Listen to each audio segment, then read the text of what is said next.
Moscou carregando armas. Tá? Significa Nicolau II não tinha noção do perigo, tá? E ficava, a voz do povo é a voz do czar, e assim o povo me ama, vai, né? Enfim. Em fevereiro de 1917, as greves tomaram conta de São Petersburgo.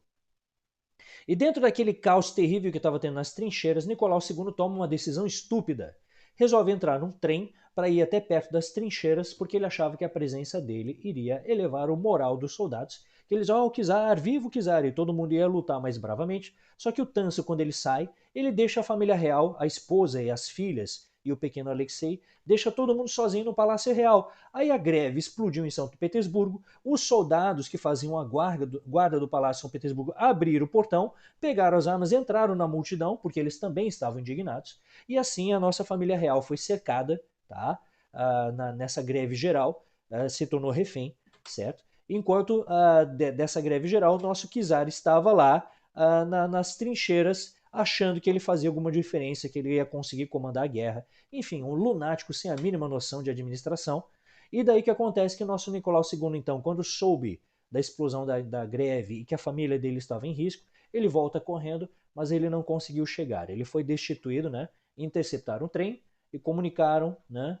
Os revolucionários chegaram, o senhor não é mais imperador, o senhor e sua família estão indo, e assim Nicolau II e toda a sua família foram encaminhados por uma prisão domiciliar. Essa foi a Revolução de Fevereiro. O Palácio Real foi tomado e nós tínhamos aqui uma revolução que começou pelo Partido Menchevique. O Partido Menchevique era liderado por esse cara, que é Alexander Kerensky. Qual era a ideia? O Partido Menchevique queria realizar uma revolução socialista. O Partido Menchevique era socialista, tá? Só que eles tinham a seguinte interpretação de Karl Marx. Eles diziam o seguinte: como a Rússia ainda é majoritariamente feudal, não tem como fazer uma revolução proletária, porque os proletários, no caso os operários, são a minoria da Rússia. Então é necessário fazer antes uma revolução industrial.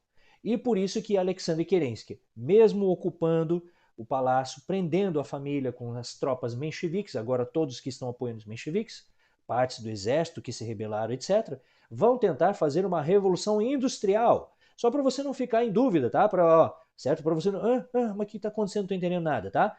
Kerensky quer fazer uma revolução industrializante, industrial, tá? Enfim, para tornar a Rússia inteira industrial, para saírem dessa condição ruralista, para um dia eles terem uma classe operária gigante e daí acontecer como estava prevista na obra de Karl Marx, que essa classe operária fizesse uma grande revolução socialista, tá? E daí por isso que ele pediu ajuda para os países liberais, Inglaterra e França. Inglaterra e França falaram o seguinte: Kerensky, quer a nossa ajuda para fazer uma revolução industrial? Investimentos, tecnologia, máquinas? Ok, nós ajudamos você, mas vocês têm que nos ajudar a combater os alemães. E Kerensky então pensou, tá? E assim, os trabalhadores não entenderam nada. Fizeram a Revolução Russa, depuseram o rei e continuaram nas trincheiras morrendo. Ninguém entendeu nada. E assim o governo de Kerensky foi extremamente impopular. Essa revolução que não foi exatamente uma revolução, e daí a continuidade da Rússia na guerra desagradou a maioria da população, o que fez explodir a Revolução de Outubro, por um outro líder, tá? Nós temos aqui agora o Partido Bolchevique que vai surgir, com outro líder chamado Lenin.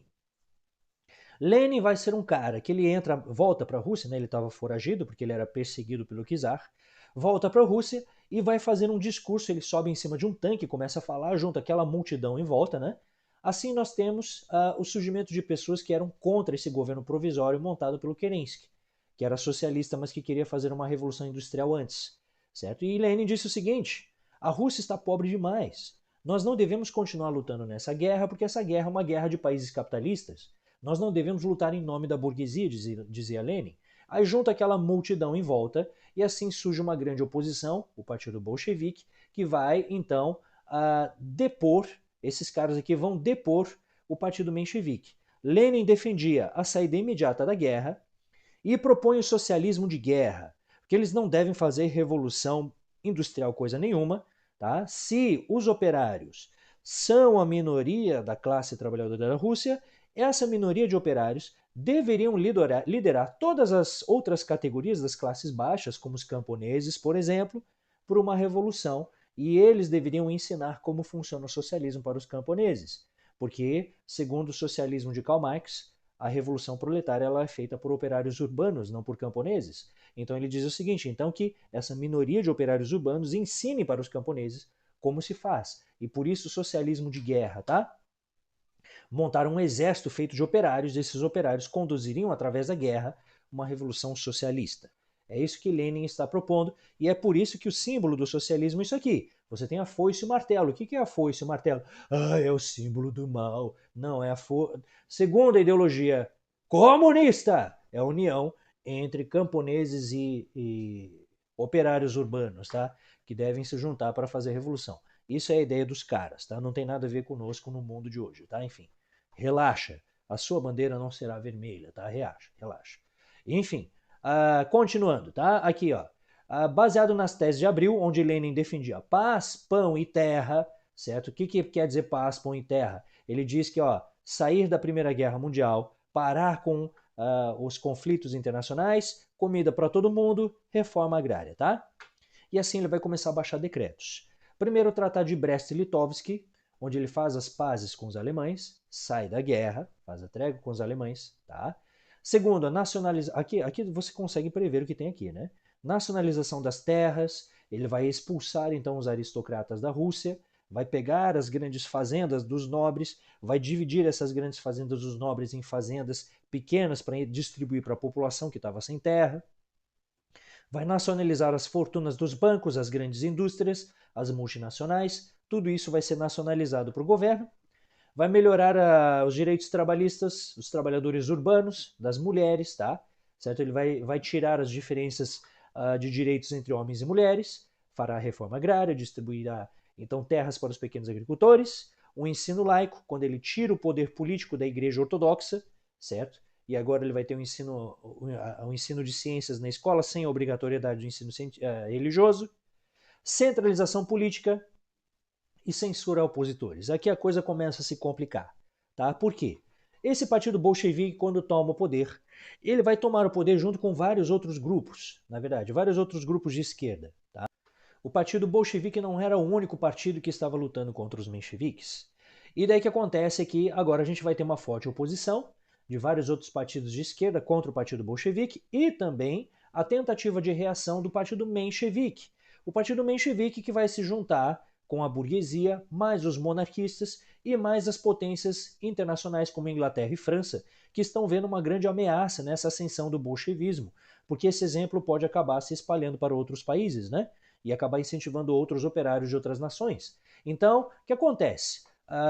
O partido bolchevique vai centralizar todos os poderes em si, e daí começaram então a surgir outros grupos de oposição, como o Partido Negro, o Partido Verde, tá? E mais o Partido Menchevique, junto com os monarquistas e o pessoal de fora, e daí começa a estourar uma rivalidade entre os bolcheviques e esses outros grupos, e forma-se então a Guerra Civil Russa. A Guerra Civil Russa vai opor dois grupos. De um lado, o Exército Vermelho, que é o Exército Bolchevique, que vai guerrear contra outros exércitos, o Verde, o Preto e o Exército Branco, principalmente, que é o Exército Menchevique, junto com monarquistas e liberais, tá? Então a Guerra Civil Russa ela vai estar principalmente centralizada entre bolcheviques e mencheviques. Olha aqui, ela vai durar de 1918 até 1921. Ou seja, até estabilizar o poder bolchevique na Rússia, a coisa foi profundamente traumática, sanguinolenta, tá? Essa guerra civil deixou um saldo de milhões de mortos e foi extremamente violenta, tá? Essa guerra foi extremamente violenta, até os bolcheviques conseguirem eliminar todos os opositores e centralizar o seu poder, tá? Então nós temos aqui o terror branco, o terror vermelho, onde prisioneiros eram sumariamente executados, violentamente executados, atrocidade de ambos os lados.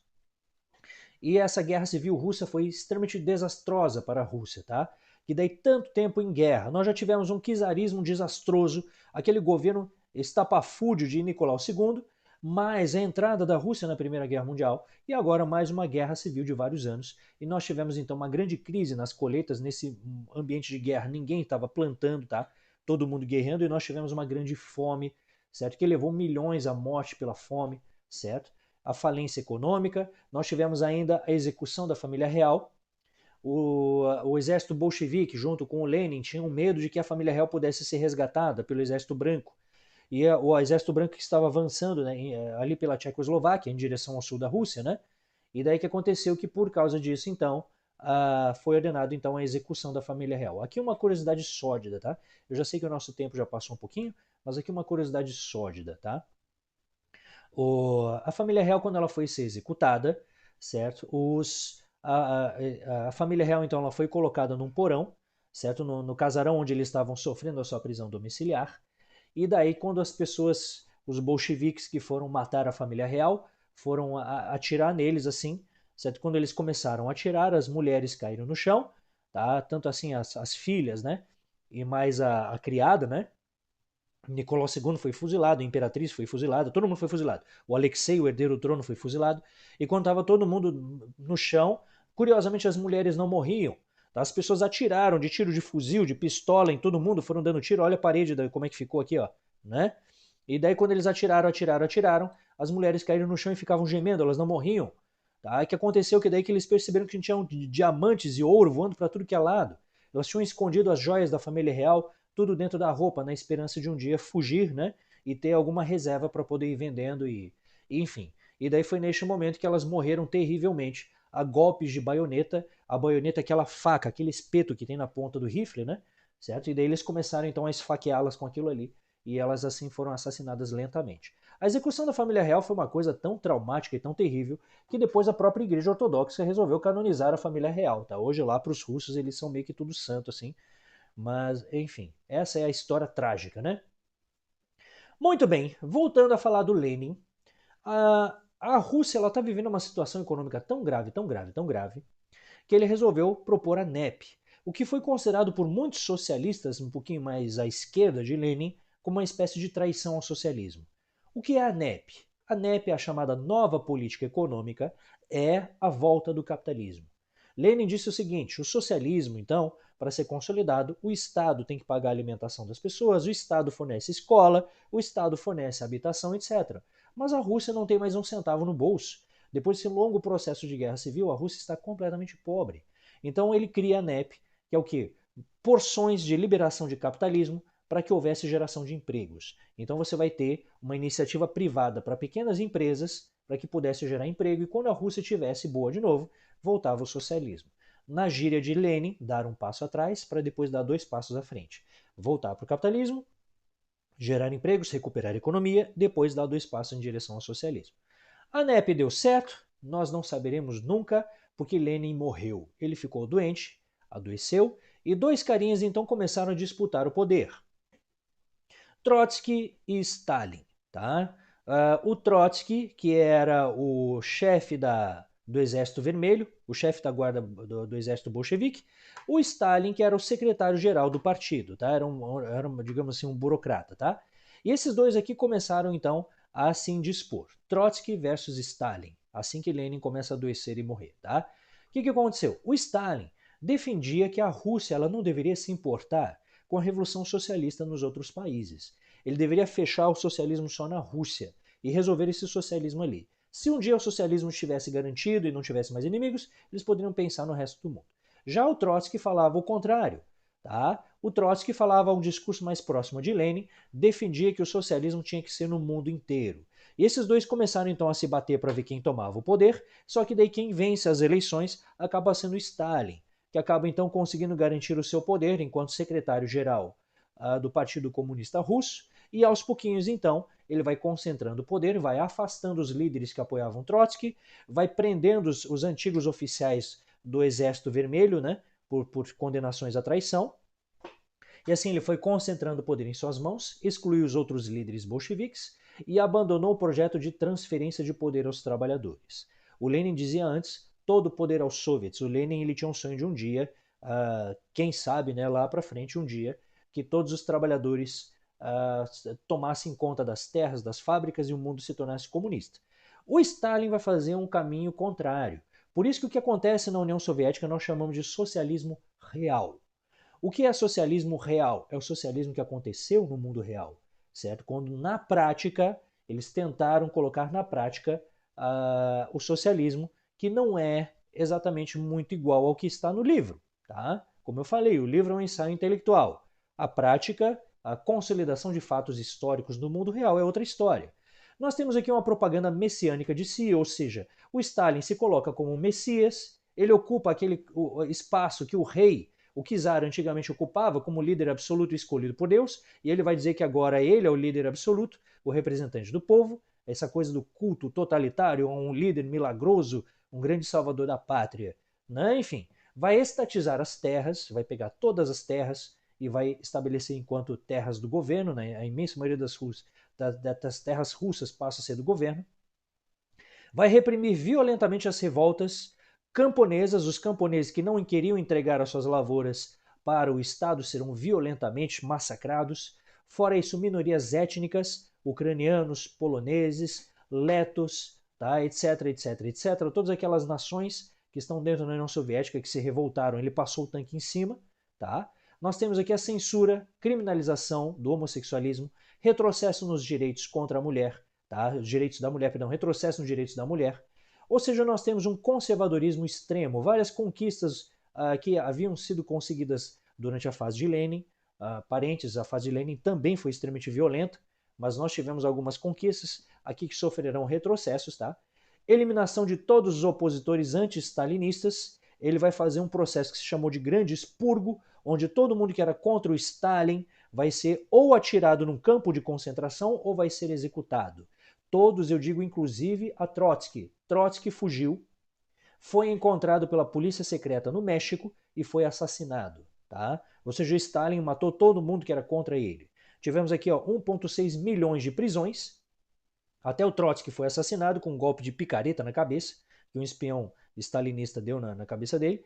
E aqui ele vai então eliminar todos seus opositores através da força e daí vai lançar os planos quinquenais, onde ele vai investir numa indústria pesada. O que é indústria pesada? Minérios, armas, metalúrgica, tá? Petróleo, isso é indústria pesada, tá? Vai usar-se de trabalho forçado, como por exemplo isso daqui, né? Os chamados kulaks, que são campos de concentração. Os gulags são campos de concentração. Milhões morreram nesses campos de concentração, trabalhando na Sibéria, extraindo minérios, madeira, trabalharam literalmente até a morte. E uma grande crise no campo, né? Onde o Stalin, ao mesmo tempo que a sua população estava morrendo de fome, ele estava exportando grãos, porque para ele era mais importante juntar dinheiro para fortalecer o exército do que trabalhar pelo bem da sua população. Tá? Então, para a gente encerrar nossa aula, que eu sei que já estourei demais o nosso tempo hoje, mas vamos lá, porque eu não queria separar isso em duas aulas para a gente não se atrasar demais. Mas você me perdoa, né? Enfim, o Stalin morreu em 53, mas foi protagonista da Segunda Guerra Mundial e da Guerra Fria, ou seja, esse cara viveu muito ainda, tá? Certo? Foi o Stalin que lutou contra Hitler na Segunda Guerra Mundial, certo? E foi ele que peitou os americanos na Guerra Fria. Ele conseguiu elevar a União Soviética à condição de segunda maior superpotência mundial, através do uso de trabalho forçado, da indústria pesada e da corrida armamentista, tá? Onde ele tinha uma ditadura absolutista, onde ele obrigava as pessoas a trabalharem e todo o orçamento do governo não era destinado à promoção do bem-estar da população, mas de construção de armas, e assim ele consegue, então, criar a segunda maior potência do planeta. Tá? E alguns historiadores afirmam que, durante seu governo, 20 milhões de pessoas morreram na União Soviética por causa das suas decisões governamentais, certo? Por causa das suas falhas estratégicas, o seu distanciamento em relação ao povo, o seu autoritarismo, e assim vai. Então, assim, nós tivemos um dos governos que mais matou gente na história, o governo stalinista soviético. Certo? Gente, muito obrigado. Desculpa ter estourado demais o tempo, mas é que eu queria colocar tudo isso, essa aula dentro de um único bloco coerente, né? Mas valeu, obrigado pela atenção. E o seu chinês de pixels aqui, espero você na aula que vem, na próxima gravação, tá? Tchauzinho para vocês, um grande abraço, muitas saudades. Tchau.